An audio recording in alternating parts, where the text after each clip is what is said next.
What up, world? It's a Big Fact Show. Your boy Mark Waldo Ward. We got a special guest, Mr. Key to the City, Oscar winner, Frayser Boy. What's up, brother? And man, what's happening? Appreciate you having your boy, man. Love.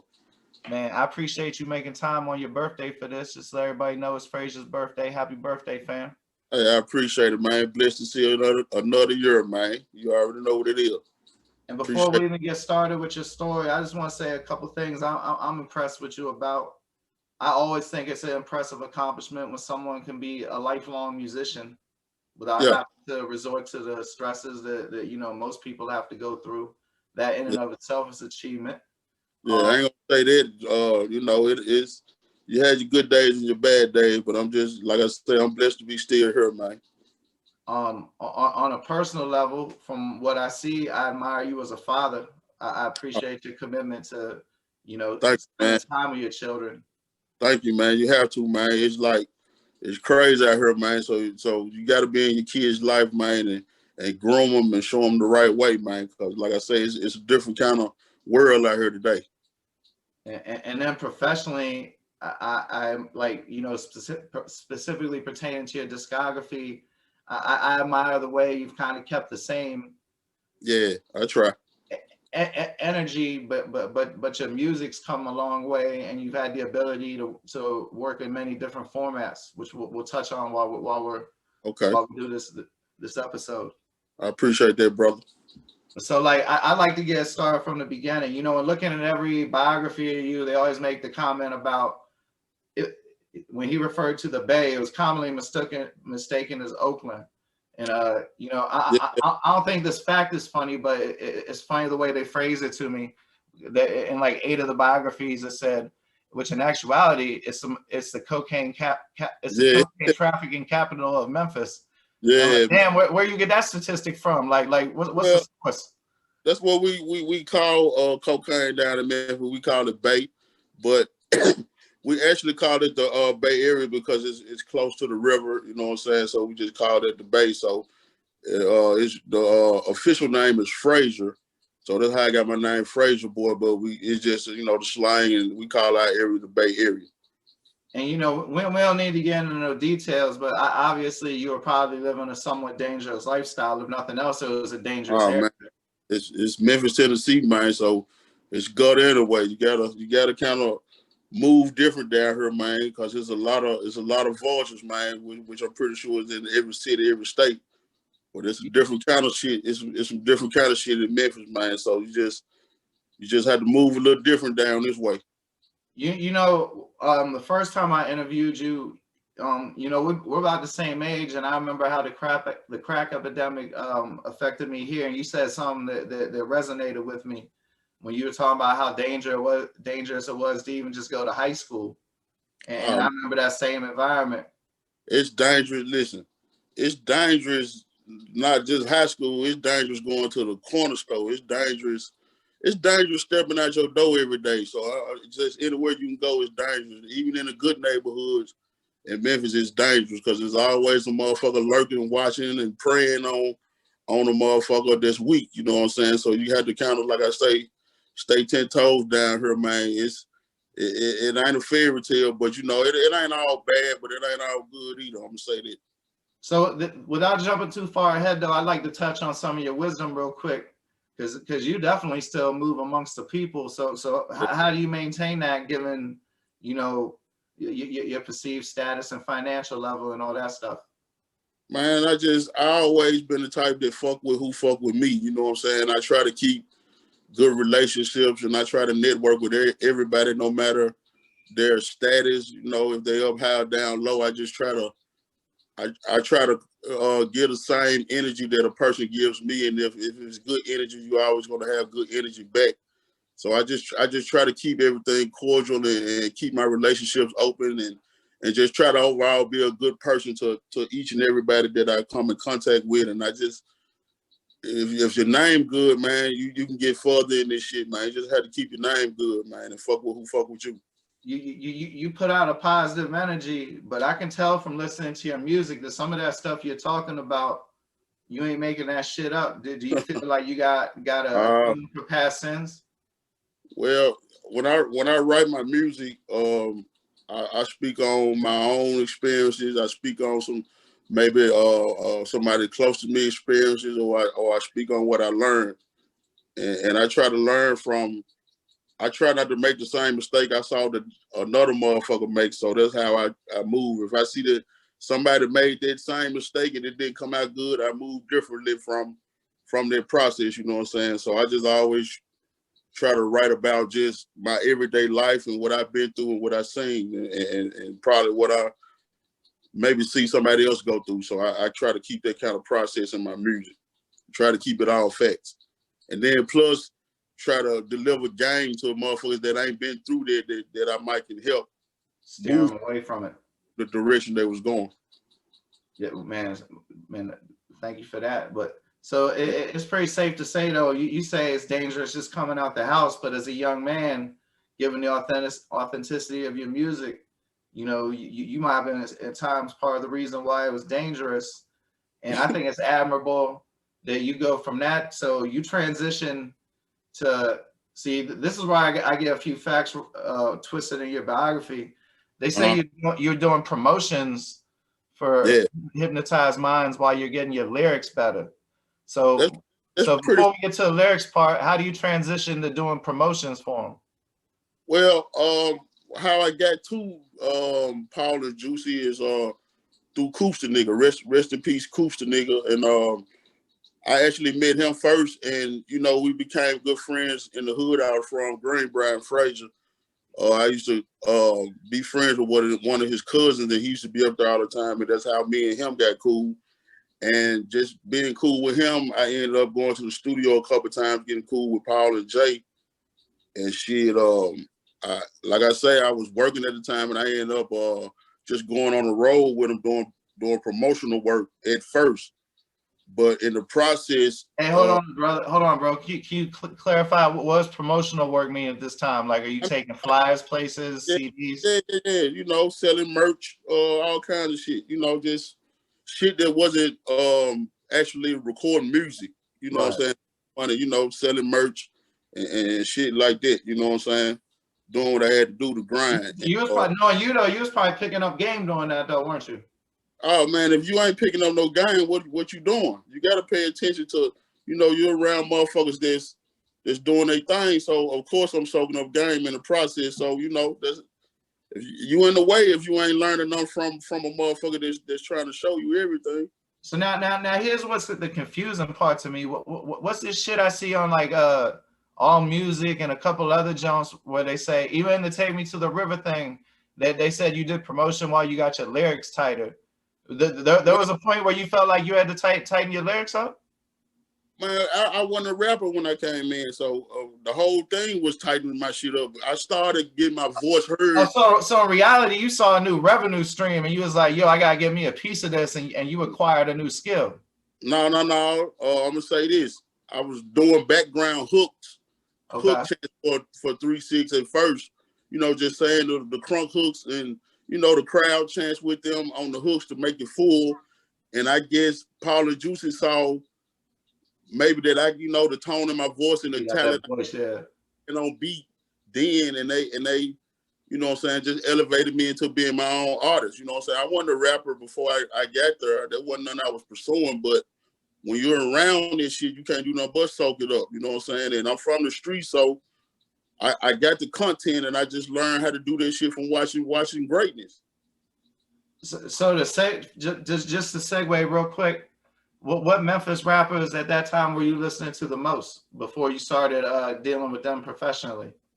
Man, that list can go on. 8 Ball, MJG, Al Capone, shit, Gangsta Pat, Tommy Wright III, of course, 3-6. I was Tommy Wright III. Shit, Spanish Fly. I mean, the list can go on. DJ Squeaky, Criminal Man, shit. This shit all day. Gotcha. You know, pretty much just the founders of the Memphis sound, man. I always been attracted to that sound. You know what I'm saying? That's why Memphis music is so addictive and get into your DNA once you hear it once. We got our own sound and our own way of doing shit. Hey, bro, you did your thing on helping take it to the next step. But so now let's get back to the time So you're doing promotion and they're putting you on hooks, and Right. it says you got a chance to be on LeChat's album. Yeah. And bro, your verse on Wolfpack go hard as shit. Man, that was the first verse I ever wrote. When's the last time you listened to that? Oh shit, man, it's been a minute, man. That's like it was at a time too when Project Pat was in prison, and it was a lot of people that had left the camp and shit. It was maybe just 3 6 Mafia and maybe one active member of the posse left, and they needed a new voice. And I can say I was at the right place at the right time. And Paul was saying this shit in a joking matter, like, Frayser, I'm gonna let you write 8 bars. Shit, we ain't got no posse no more. And shit, I called his bluff, goddamn it. He said, write you a verse and we'll see what it sounds like. And I wrote the verse and recorded it, and shit, I ain't never looked back. Maybe the next couple of weeks I got a Hypnotized Minds contract. And shit, man, I'm doing this shit. Hey, bro, you snapped on that jump. And this one thing I want to know. You know how people like don't want to listen to their old shit? Yeah. I hope you listen to that and have an appreciation for it, because especially if that's your first verse, that's impressive. Yeah, that's my first verse, man. Like I say, I know how I want music to sound, so that's how I took it. So I just looked at it from a point to where I guess if it was somebody else rapping on it, how I would want to hear them come on it. So that's how I approached music when I really didn't know what I was doing. I knew how I wanted it to sound. But it was authentic though, man. Like that sounded like somebody that had that viewpoint would say in the way that they would say it, instead of like, you know, sometimes shit sound made up. Yeah, man. I mean, like I say, man, I'm always been a music lover, so I would know what I would like to hear. So that's how I came in it. And so I guess it's why my music sounds so authentic, because shit, when that's my therapy, and it's like I'm talking to you and my audience, and I want you to feel this shit. So that's why I approach it like that. Man, you do a good job of putting one there. You know, like you really feel like you're there. So then you said you signed a contract a few weeks later. But before you signed the contract, what was the moment where they were like, "Yeah, man, you officially an artist. We gonna make an album with you and all that"? Do you remember?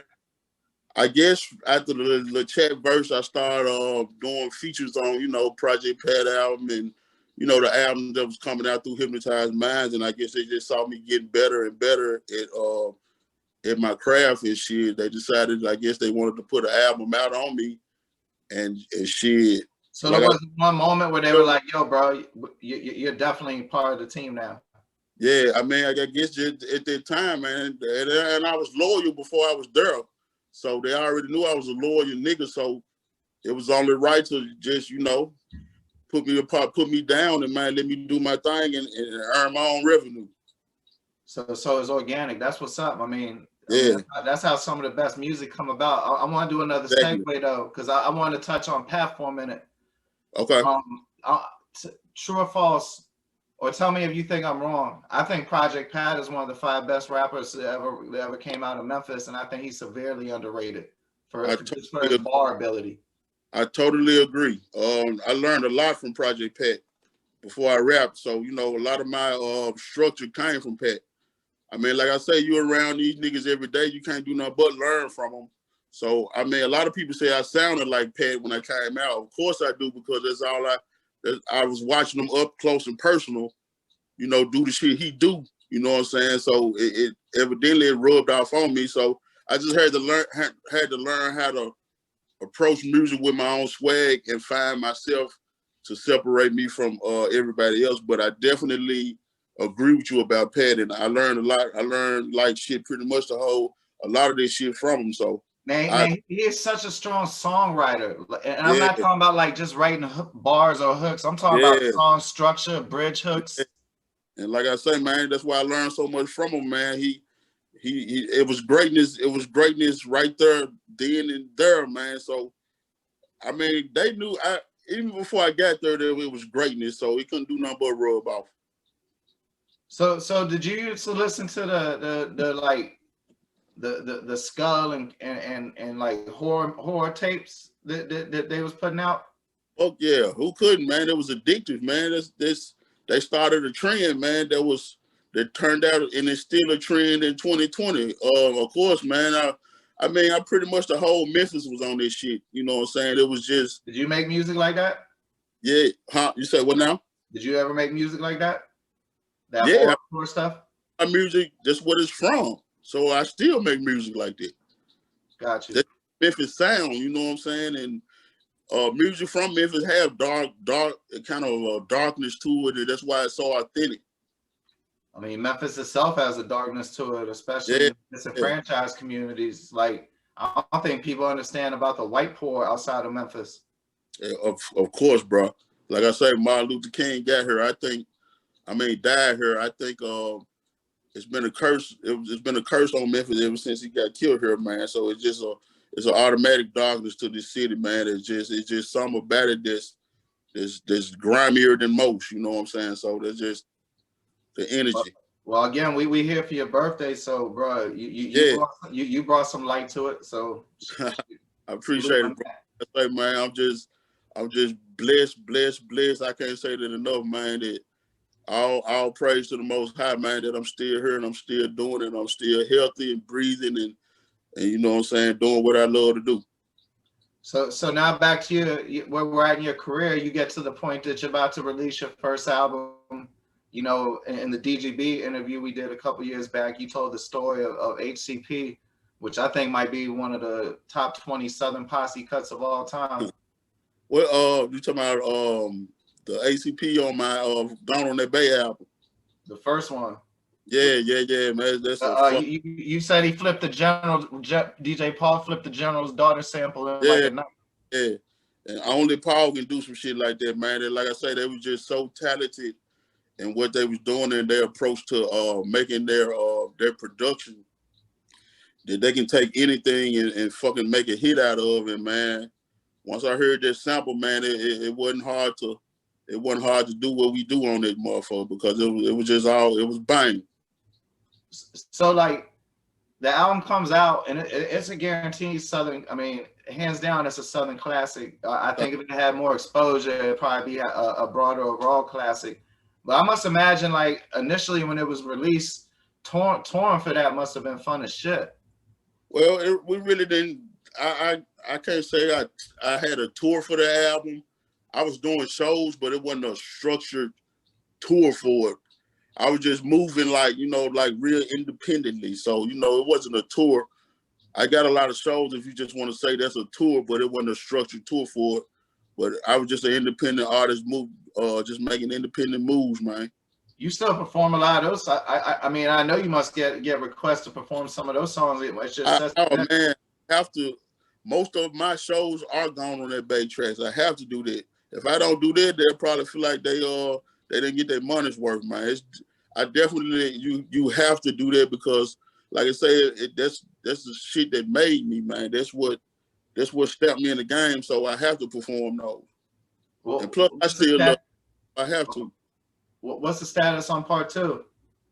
75% done.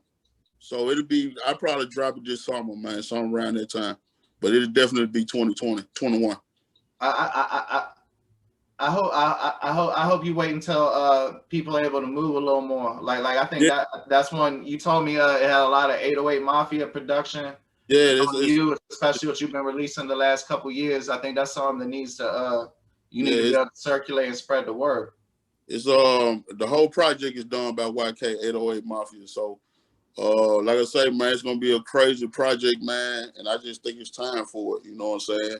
I had to find the right producer to do it, so we both doing it as a collaboration production producer. And like I say, man, I already got some crazy shit on it, so I'm partially done, but it's still a little more work to be done. I try to get it out maybe the summertime 2021. All right. So, but taking it back, what came first, your second album or the NFL Street? Oh shit, NFL Street came out probably before that. I would say before that. The Who Gives a Fuck Where You From song on DJ K Slay album. So that was a song that was on NFL Street. I said positive vibes only, but I'm curious about this, and only because it's some other bullshit that we already know is not true now. But you know, Okay. at the time, you know, a lot of East Coast heads was like 3-6 can't rap, and it's a little controversial amongst like, you know, some of the snobby hip hop media about including the 3-6 camp on the K Slay album. Yeah. Were you aware of that? No, I wasn't aware of it. I just knew New York received that song very well because we was there a lot, and we performed that song a lot. So I didn't get the backlash from it for as that. Well, you know what it proved, bro? It proved that the shit that they be saying in the little hip hop media, the little East Coast media at the time, wasn't really reflective of how the people felt. Because, you know, I'm Well, on the East Coast in DC and we rocking with Frayser Boy hard. yeah, man. It's all love, but I just think, you know, New York was different at the time. It was a different timing, so They it was love that song a though. music running the shit. So you know, when the South came out, you know, it kind of ruffled some feathers because, like down here, we really aren't. I don't think we really are rappers. We just talk the right shit and do the right thing, man. And we just got our own thing about us that separate us from the rest, man. So you know, it ain't a competition thing. It's just, you know, different shit, different words, different moves, man. You know, we just different. But so back to that video, y'all was playing football in the snow. Where No, you was well, at? that was It looked like New Jersey. yeah. That wasn't us actually playing football. There was some actors that was doing the football part, but yeah, we shot it in New Jersey with K Slate, man. It was it was good times. How so? I'm just saying it just was good times because we was in New York doing some shit with one of the biggest New York DJs, so just the whole vibe was dope. Did y'all do any shows or anything while you were there? Well, not me actually. I think 360 did a couple shows. It was I think it was this place called the Tunnel in New York. Yeah, It was the like, tunnel. Yeah. yeah, you heard of the Tunnel? I don't know if it's still there, but Awesome. I remember them doing the show there while we was there, man. That shit was crazy. It was just like I say, like what you were saying. I ain't heard nothing about that. Every time I went to New York, it was love. It's still love. Man, I can imagine. So now we get to your second album. Were you happy with that? With how that came out? Well, me and Lil White had signed to Asylum Warner Brothers at that point, and they was a new company. I don't think it got pushed like it was supposed to, but I'm happy with the project. You know what I'm saying? It's a classic that'll always be played, but I don't think they promoted it or did got the most out of it. And I don't think that's like bitter rapper talk, the cliche shit, man. Like it really holds up. And like, Yeah. you know, I don't ever try to pocket watch, but I'm curious. Did you have to pay for Mike Jones and Paul Wall? Did that come out your budget? Oh, hell no. That was easy because at the time too, they were signed to the same label, Asylum Warner Brothers and Boosie and Webby. So we was all new artists then, and we was on. It was easy. They had already been working with 3-6, so it was just a feature that was easy. No, hell no, I didn't have to pay for none of my features. That was just y'all making them Johnson in the studio together? Yeah, it was just love, man. You know, we was loved in the industry, so we was all working together, man. Hell no, that was just on the love right there. That was just real shit. And then after this, you win the Oscar. Yeah. And get the key to the city. Yeah, man. Man, like I said, your head must have been spinning, bro. Coming from where I'm from, man, that's some unheard of shit, man. It's just like I say, it was a blessing because when I got into music, there wasn't nothing I was pursuing. I was just trying some shit, man, and taking a risk, and it turned out to be what I really was supposed to be doing. You know what I'm saying? Sometimes you can trip and fall into what you're really supposed to be doing if you pay attention, and I think that's what happened with my career. It was just, I guess, solidifying that I was supposed to be doing this shit. And that was actually the first song that I had written for anybody else. And man, it got nominated for an Academy Award and we won. So yeah, of course, man, it was one of the craziest situations ever, man. And sometimes I say slip and fall, bro, but they say luck is being ready when opportunity comes.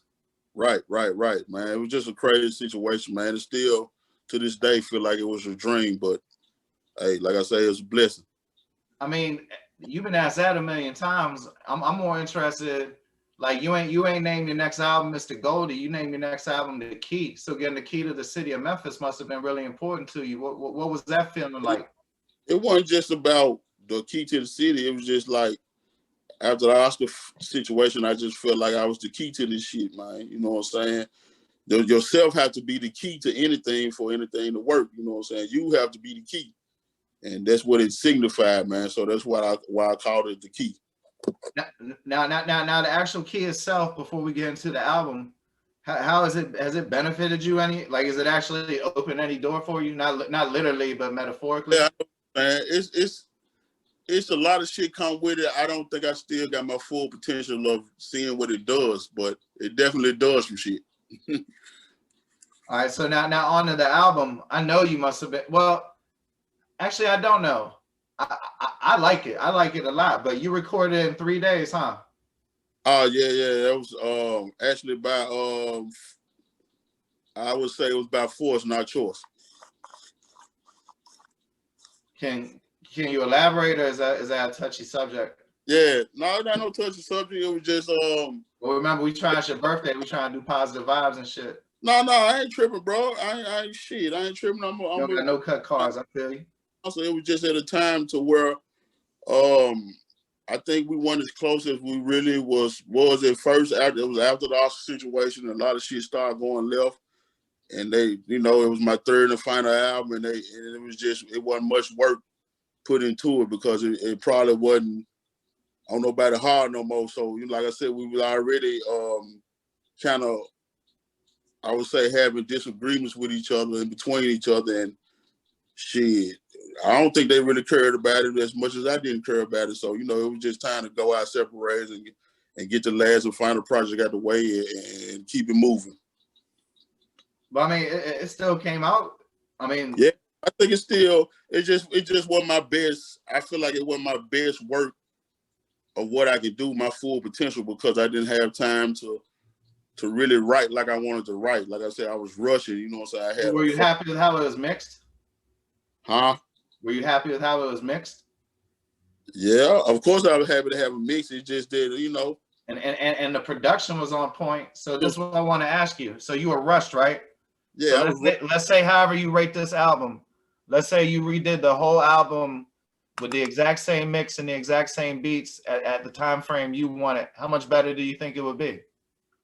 Yeah, 90% better, 100% better. Damn. Because I know my work. You know what I'm saying? It still was a good album, but it wasn't the content in it. You know what I'm saying? It could have been better, man, because I know what I can do. You've had some now. I'm not trying to shit on the Key at all. I love the Key, but you've had some mixtapes that were basically albums that I'd admit were probably better. Yeah, I'm telling you that the Key was probably, to me, in my opinion, my less liked album from my own shit. So you can say what you want, you know what I'm saying, but it was a reason for that because it wasn't my full potential. I was rushed. Do you know what I'm talking about when I say those mixtapes? I'm looking the names up right now. Streets Need Me. Yeah. Yeah. Is there any way that you can get those on streaming platforms, or where are those available? Because I got a couple physical copies, but one of them skips, and I don't know where to get them at. Yeah, you had to call my homie C Wiz, the DJ in Nashville, who I put it out through.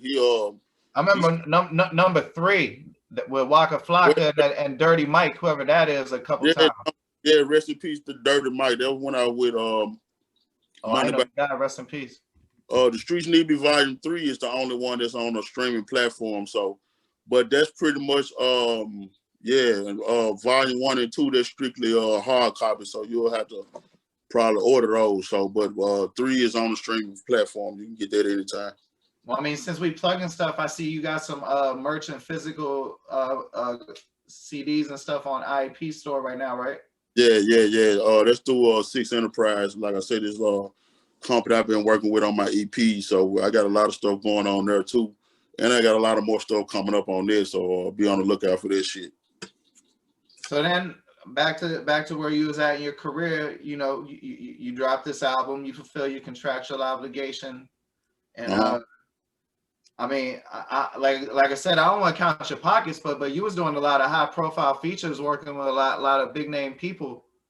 Well, you know, that just like I said, it goes back to the relationships I kept and, you know, fucking with who fuck with me. You know what I'm saying? You just keep your relationships good, man, and people are always fuck with you. You know what I'm saying? So that's what I tried to do. So that's how that What type of shit came about. Where I was I'm able to curious get. about it is like, you know, reading between the lines, and correct me if I'm wrong. I suspect you turned down some offers for a few years. Well, I ain't gonna say turned down. It's just they all weren't adding up. So yeah, I had to. Like I said, I had to.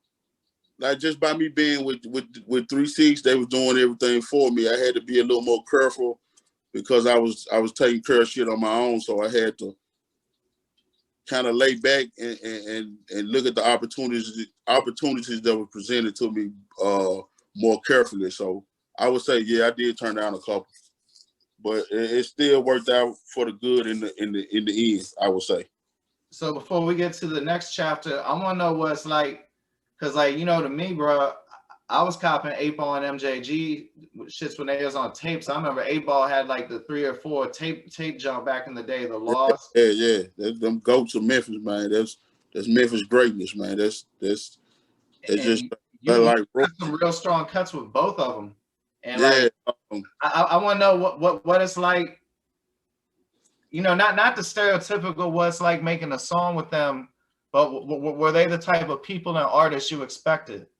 Man, they're so humble, man. They like almost too humble. It's like you feel like you know them before you even know them. You know what I'm saying?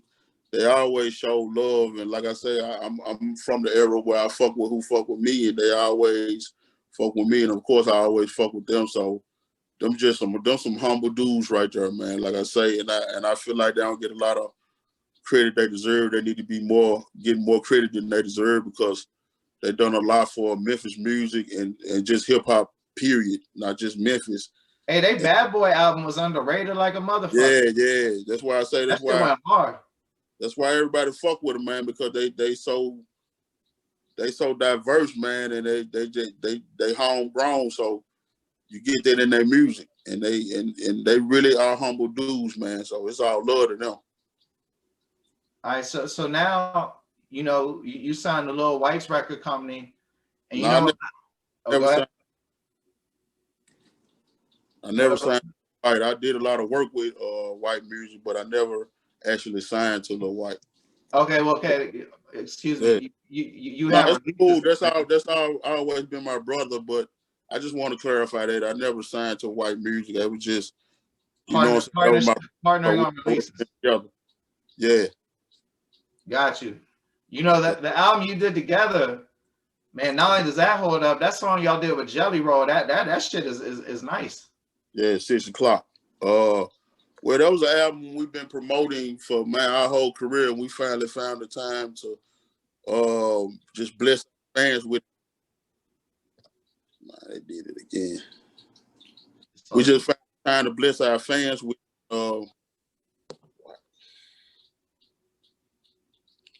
Pop. Wow.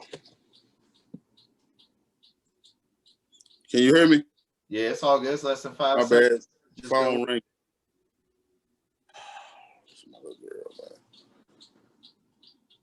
I'm sorry, bro. That's my little girl calling on the other end and she won't stop. Okay, we probably want to go get the spaces we are presented. But I forgot what we was talking about. What we was talking about? You and White have been working on the album. Man, call Alicia and tell her to have her to stop calling me. I'm on the interview. I'm sorry. It's all good. You and Lil White have finally got the chance to release an album you've been working on for a while. Yeah, like I said, we had been promising our fans did our whole career, and we finally found the time. The time finally presented itself, and we was both on some downtime, and we got it done, man, for the fans. That was, like I said, that was a classic too. So you know, it's out now. If you haven't heard it, you can go on anything and hear it, man. Like I said, the Bar album was a classic. And then I don't know, as far as like I know media wise at that point I had a credential and I was working for a, a a rap company that was affiliated with Sports Illustrated actually, and I remember they sent out copies of your first solo project you released in conjunction with them, and how that first solo album that you had you released in partnership with White Music, man, that's another underrated one. Which one you talking about? What's the solo album you released? The first one you released after the Joint Lil White album. Oh, Not No More. Not No Okay. More. There you go. Yeah. Yeah. Yeah. Oh man, that's another. I think a lot of people slept on that album too. That motherfucker got some bangers on it. Yeah. That was I damn near forgot about that album. It had a lot of joints on it, man. I got a joint with 8 Ball on it. I got Yeah. it's a lot of good songs on there. So that's out right now too. If you ain't heard that, probably anywhere more. That's actually one of my favorite albums that I've done because, like I say, I know what I can do, and when I get the time to vibe like I vibe, that's the kind of results you get. Now, so is this around the period that the Take Me to the River opportunity happens? Exactly. That probably was a little after that, but it was around the same time. I was probably working on touring with Take Me to the River while I was working on that album. So this was a documentary made by Craig Brewer, the Hustle and Flow director, right? No. It's made by Martin Shore, a director named Martin Shore. It's a documentary about just the Memphis the Memphis culture and music, collaborating the new today hip hop artists with some of the stacks, legendary artists like William Bell, Bobby Rush, Bobby Blue Bland, collaborating and making new records with hip hop artists on film. So that was a very dope project, man. Like I say, like Yo Gotti did a record with Bobby Blue Bland. I did a record with Bobby Rush.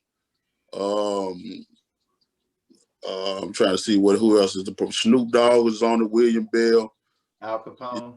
Yeah, Al Capone and Booker T. So it's just like it's a real dope project. If it's on Amazon, if anybody wants to check it out, Take Me to the River. Yeah, Take Me to the River. You can I think you just have to Google it and it'll show you where you can make it available. And then it was so well received. I know it was getting film festival love. And yeah, we all had an extensive tour, right? Yeah, we actually won 11 film festival awards for it. Bonnaroo, a couple other festivals, and we did like a 60-city tour for it, man. We went all over the country, man, and it was very dope, man. It was like I was performing hip hop in front of maybe 80-year-old white people, and they received it so well. There was a lot of them had never heard rap before, but they told me that. So there was like a breakthrough musically, just showing me another side of what I can do with my craft, other than just. Oh, brother, you mastered it. Like you're one of the best live band. But I was curious, did you see a notable increase in your fan base in that period? Yes, and like I really don't want to perform without a live band in shows now. It just brings a different kind of energy to what you spoiled your craft. It brings a different kind of energy to your craft now, man. So I actually, it just, because people expect me now to, when they go to a Frayser Boy show, to perform with a band. And that right there crafted me for that, man. So I am very, very honored and glad that I did that project. It really just elevated, what was already there. It made me better at what I was doing. What's the most unexpected opportunity that came your way because of that?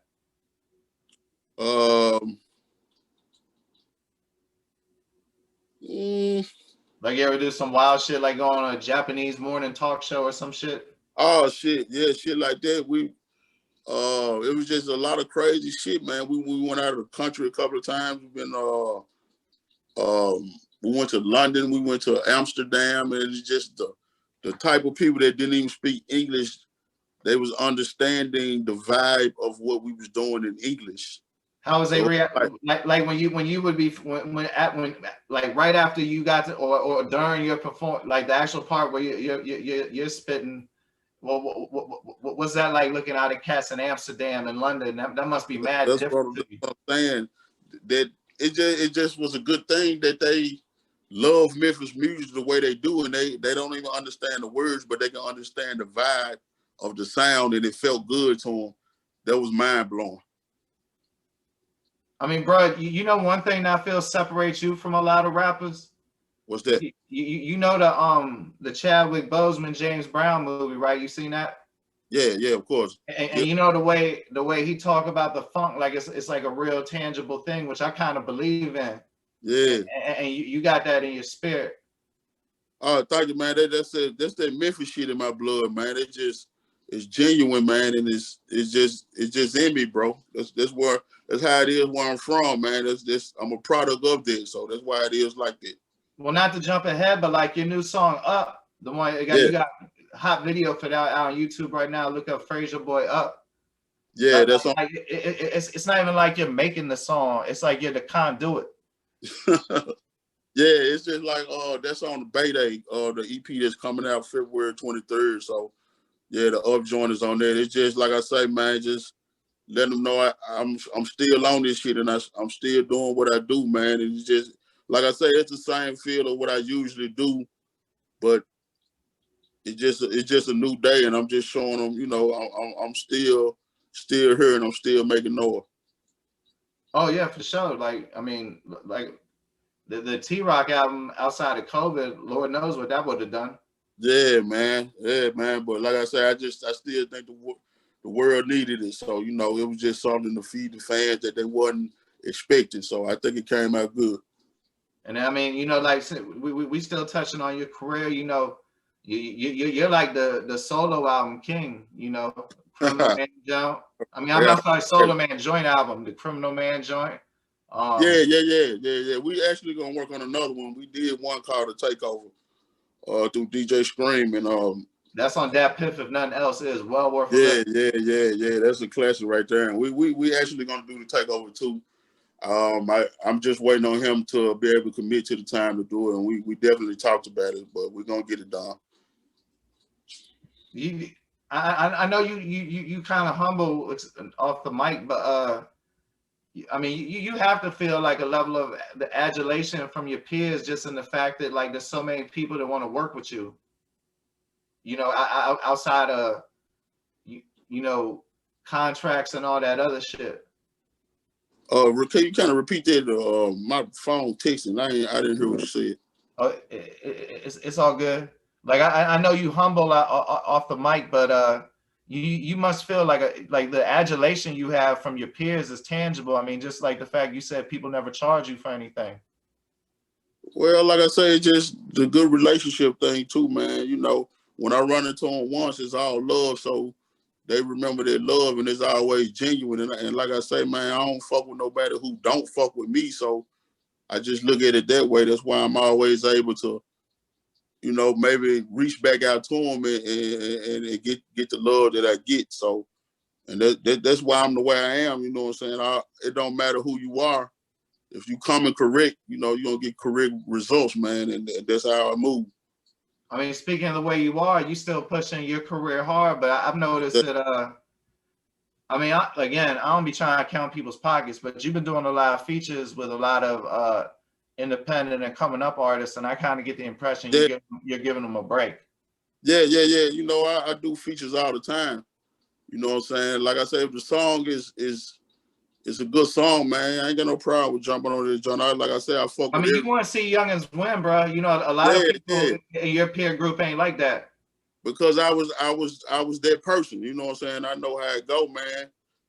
Everybody don't have the money to get the big name artists, and they just reach out to who they really love and who they fuck with. And I try to show, show like.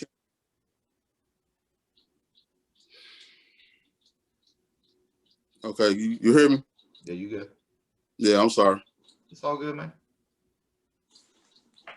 Shit, people just gonna see we human. We ain't even gonna edit this shit. You said you said you show love to the younger Yeah, generation. I try to show love to everybody that's really just that's not afraid to invest in what they was doing. They, you know, they showed me a lot that they trying to invest in their own shit and make it better. And if I can help, I'm there. All right, and I want to get out here on this. You know, obviously, going forward, there's going to be a lot of Frayser Boy music coming in 2021. You know, we'll get back in touch and talk about that. But Yes, you sir. know, you got homeboys like Craig Brewer. You real cool with people like Snoop and Yo Gotti. But Yeah. like, I get the impression that you never act thirsty or be asking for too many favors. No, you know, I just kind of let the shit come to me, man. You know, I do reach out, but you know, I'm just gonna reach out once. If I don't feel the reception, I'm just gonna let it go. You know, I don't just take it as they don't fuck with me, but I understand, you know, different people be busy, and you know, I just try to let the shit come to me, and I just work it like that. So you know, I ain't never on no thirsty shit, man. You know, that ain't in me. So like I say, man, I just let this shit come to me, and you know, and use the relationships I've made just throughout my career, and I move like that. All right, man. Well, I want to end it by just thanking you for being you and Salute. positive force to hip hop every day. This Thank you, bro. body of work of great music you've contributed. Thank Being the first Oscar winner, just you. limitless achievements. That video you got on Instagram right now of all Yeah. the awards and plaques. Yeah, So, thank you, man. and happy birthday, bro, and thanks for joining the show. And Hey, I fuck with you, please bro. stay on after for a minute. You always fuck with me, man. I appreciate you, G. Anything you need, you know where I'm at. No doubt, man. This has been the Big Salute. Fact Show, Super Fact Show. Thank you. 100. Good.